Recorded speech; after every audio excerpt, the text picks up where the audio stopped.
Transportasi andalannya Jawa Timur akan hadir di wilayah Malang Raya. Namanya adalah Transjatim. Rencananya, Transjatim akan mulai beroperasi di wilayah Malang Raya pada bulan Oktober 2025. Sembari menunggu Transjatim launching nih, aku pengen tanya mengenai pendapat tentang hadirnya Transjatim yang akan mengaspal di bumi Arema bersama 3 mahasiswa UIN Cantik Malang. Ada Dava, Bilkis, dan Maya. Disapa dulu Tribuners yang ada di rumah. Halo Tribuners.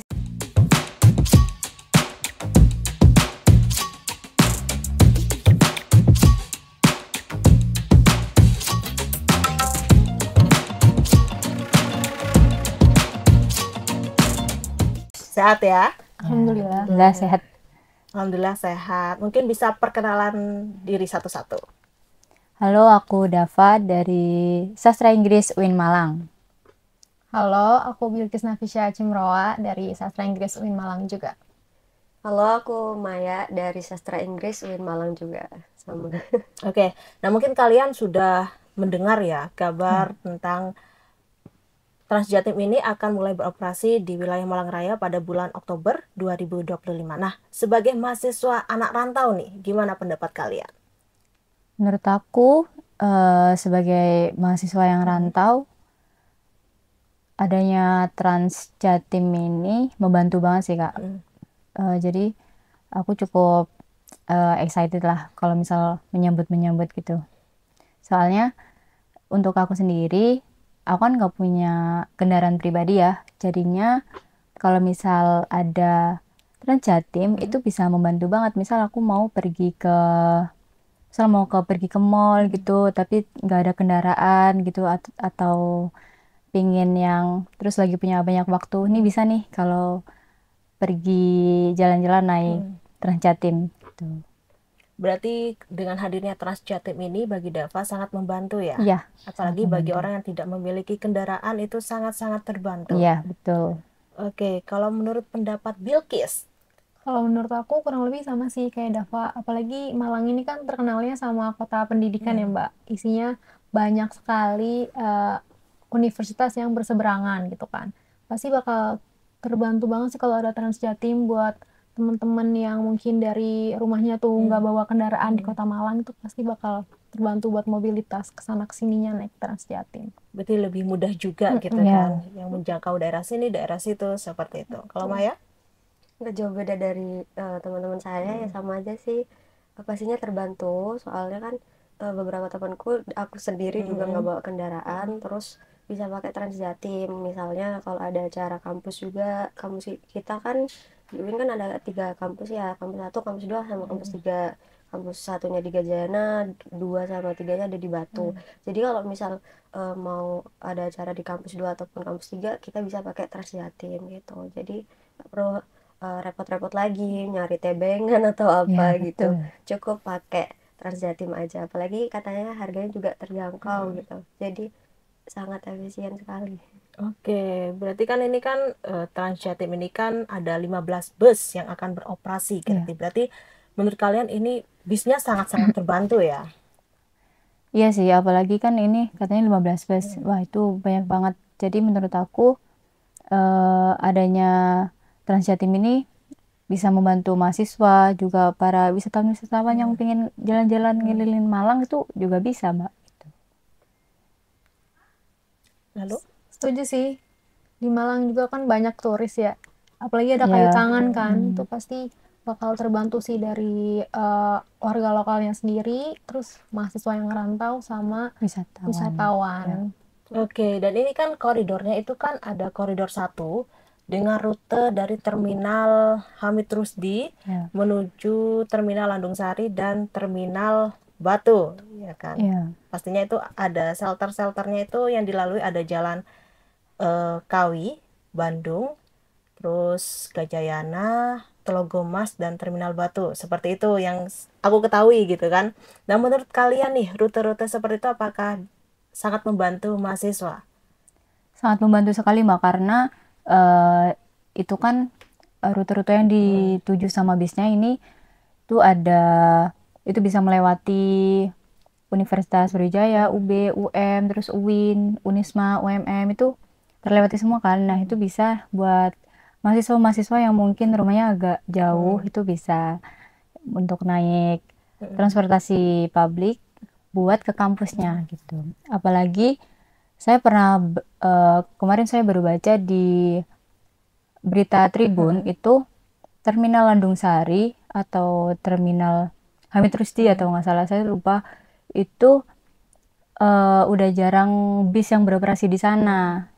Kalau misal Transjatim ini bisa beroperasi, bisa mulai beroperasi, itu pasti membantu banget nggak sih untuk para penjual makanan di sana atau apa yang ininya mencari mata pencaharian di terminal-terminal tersebut gitu. Berarti membantu meningkatkan pendapatan dari Iya, UMKM pendapatan, kecil iya. itu sendiri Iya, kan ya, dengan hadirnya betul. Transjatim. Iya. Oke. Kalau menurut aku dengan adanya rute yang super duper panjang ya dari sini ke Batu gitu, itu bakal ngebantu banget sih. Apalagi kayak yang dibilang Maya, UIN sendiri tuh kan ada kampus di Batu ya. Jadi buat maba-maba yang mungkin belum bawa kendaraan atau teman-teman emang yang gak berkesempatan bawa kendaraan itu bisa banget sih. Dari Batu ke sini kan lumayan ya kalau naik ojol ataupun yang Tarifnya juga taksi lumayan online. loh, lumayan Iya. mahal gitu kan. Jadi kalau misalnya ada Transjatim bakal kebantu banget sih, atau teman-teman yang ada keperluan dari sini ke Batu atau dari Batu ke sini tuh bakal kebantu banget dengan adanya Transjatim. Bener ya. Oke. Nah, ini kan kalau misalkan, tapi tuh sayangnya ya, katanya nih Transjatim ini nggak berhenti di terminal Arjosari gitu. Iya. Banyak banget masyarakat terutama mahasiswa yang menyayangkan gitu. Kenapa sih kok Transjatim nggak berhenti di terminal Arjosari gitu? Kalian kan sebagai mahasiswa pulang kampungnya biasa naik apa? Kalau aku sih seringnya naik kereta. Tapi Kereta. kalau misal lagi kayak diburu-buru waktu atau enggak misal ketinggalan kereta, karena kan kereta jadwalnya tetap ya Kak. Jadinya Nggak aku bisa berubah-ubah kan? iya, jadi aku pernah ketinggalan kereta. Curhat nih. Jadinya aku langsung menuju Arjosari untuk Langsung gas nyari. menuju Iya, Arjosari kan, kalau naik bis kan nggak ada jadwal-jadwalnya gitu kan. Iya betul. Jadi aku seringnya naik kereta, tapi Nah, kalau menurut misalnya Dava nih gimana? Transjatim itu nggak berhenti di terminal Arjosari? Saya disayangkan atau seperti apa? sangat disayangkan sih menurut saya, soalnya Transjatim ini kan pintu masuk keluarnya mahasiswa yang rantau-rantau gitu kan gitu. Soalnya teman saya juga sering naik bis itu menuju Arjosari juga mereka naik ojek online gitu. Jadi bisa nih kalau misal mau ke Arjosari bisa naik Transjatim itu dulu. Pengennya Dava pengen Transjatim ini berhenti di terminal Arjosari gak? Boleh pengen Boleh. sih kalau misal ada rute menuju Arjosari. Oke, nah ini kan Malang ini kan juga terkenal dengan kemacetan ya. Selain terkenal kota pendidikan, Malang ini sering macet dan sering banjir gitu. Tapi menurut kalian nih, menurut Bilkis mungkin mau menjawab gitu kan, apakah dengan hadirnya Transjatim ini dapat membantu mengurangi kemacetan di kota Malang itu sendiri? Kalau menurut aku pribadi mungkin bakal ngebantu kemacetan itu sendiri sih Mbak. Karena dari yang aku tahu orang-orang itu walaupun punya kendaraan kadang malas macet-macetan. Jadi prefer ojek online. Nah, kalau misalnya ada Transjatim apalagi 15 bis kurang lebih itu bakal ngebantu sih buat orang-orang pindah dari kendaraan pribadi ke Transjatim, atau juga ngebantu teman-teman yang emang nggak ada yang tadinya naik ojek online karena nggak ada kendaraan jadi naik Transjatim. Apalagi kalau misalnya nanti baru rilis, baru beroperasi, itu pasti ini sih banyak teman-teman yang Gen Z gitu ya yang excited banget buat kayak kebanyakan nyobanya. Gen Z gitu Iya, ya. betul. Apalagi kalangan mahasiswa sih kayaknya. Masih Pasti kepo. suka buat Kepo, nyoba gimana untuk sih nyoba. rasanya naik Transjatim di Malang Iya. kayak gitu. Iya, apalagi katanya kan nyaman ya Mbak tempatnya gitu. Nyaman, terus juga tarifnya murah loh. Ya, itu Cuma sih. 2.500 untuk mahasiswa, terus mahasiswa, pelajar sama santri. Kalau 5.000 untuk umum. Nah, gimana sih menurut kalian, apakah harga 2.500 tuh sudah sangat terjangkau di kantong mahasiswa? Murah sih Mbak itu. Maksudnya menurut saya itu harganya masih bisa sangat terjangkau sih untuk kita mahasiswa ini. Iya sih, apalagi kalau misalnya dibandingin sama ini ya, ojek online Iya. itu kan paling murah juga nggak sampai segitu gitu. Itu juga harus pakai diskon. Iya. Biasanya kalau kita ngincer murah sih naik yang mobil terus patungan sama temen. Tapi kalau lagi pergi sendiri kan enak nih naik Transjatim. Harganya tetap terjangkau walaupun Harganya pergi tetap sendiri. terjangkau Iya. ya dibandingkan naik transportasi lainnya. Jadi bisa kemana-mana dengan harga yang murah. Oke, sebelum naik Transjatim nih, apakah kalian tuh pernah naik kendaraan serupa seperti layanan Transjatim di daerah kalian? Kalian daerahnya mana aja sih? Aku di Surabaya. Oh, Surabaya ini Ya. jelas banyak banget kan Betul. Transjatim.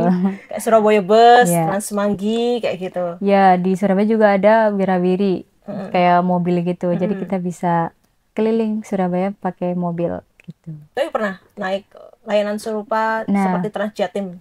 Kebetulan saya belum pernah sih. Soalnya di daerah saya itu kalau misal bis itu agak nggak terlewati, rute-rutenya nggak lewat sama daerah saya. Jadi kalau mau itu harus keluar dulu gitu, Mbak. Tapi kalau misal yang Wirawiri ini masih sering sih lewat di daerah rumah saya. Tapi kalau misal ada Transjatim nih, saya jadi pengen nyoba nih. Jadi pengen nyoba excited Iya. gitu ya. Iya. Oke, kalau Bilkis?